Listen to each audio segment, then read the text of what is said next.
Hello and welcome to Thrive in Purpose, Next Level IKIGAI, a short series of videos where I'm going to be going over this IKIGAI concept that people have been talking about and talk a little bit about some hidden secrets in the IKIGAI framework that you can benefit from. Let's jump right in. So you may have seen this figure. I say this is about finding your purpose in work and life. Ikigai is a Japanese concept that's a bit different from that, but here in the West, people have been using this purpose-driven framework with the four circles with the name Ikigai for a little while now. So that's why I use that term. There's many meanings for the four circles figure, but we're going to focus on the one related to finding your work and life purpose.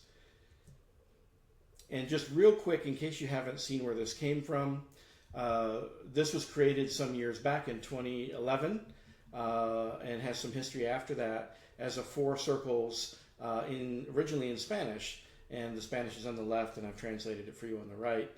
And it's really this notion of having the combination of what you love, what you do well, what the world needs, and what you can be paid for.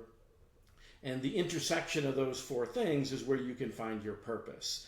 That later became Ikigai because of a TED Talk and some other things.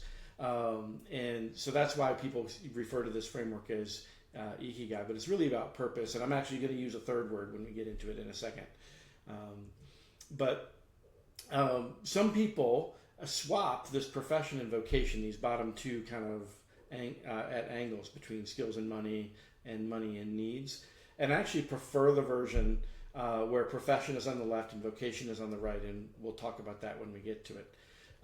But this is kind of the framework that we're going to be talking about. This is a version that I found online from another person, the Thrive Global website, and there's other versions floating around, and we're going to see another one here in a second, and then we'll have a little fun with it. So while this is not the Japanese notion of Ikigai, it's still very useful. I've used a number of different frameworks for finding purpose and meaning, and I really like this one.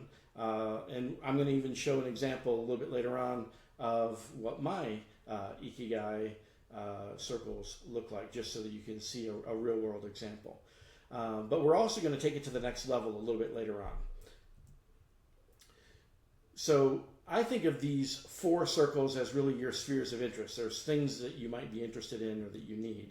You need to be working on or will be interested in what you love, what you're good at, what you get be paid for, and what the world needs.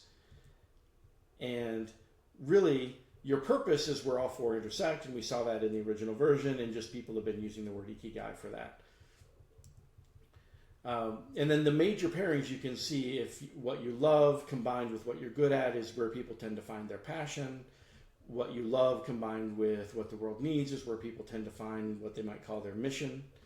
And then what you're good at combined with what you can get paid for tends to be your profession. And what the world needs and what you can be paid for, whether or not you're skilled at it or love it, people might think of that as a vocation. Interestingly, we just talked about pairings, right? But there's four circles. So what about the places where there's three circles, but not all four? That's what these colored dots represent. And this is a version I got from Matt Gray. And I have done the exercise originally using this framework.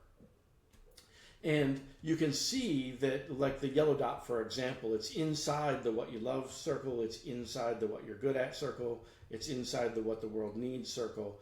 But it's outside the what you can be paid for circle. So this would be, if you look, you'd be delight and feel full, but no wealth because you're not getting paid.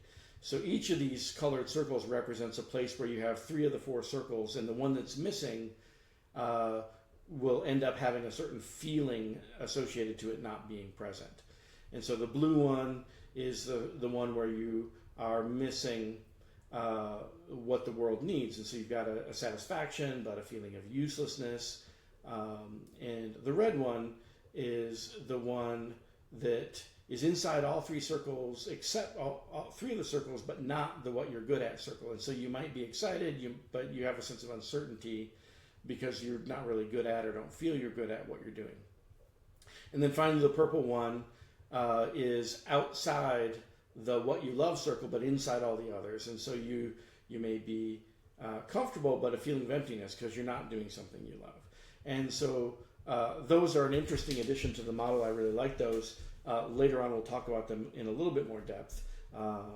But this really is the framework that I did my exercise based on. And what I'm going to do next in the next video is talk a little bit about how to simplify this, and then I'll get into both the simplification and an example. So catch me in the next video.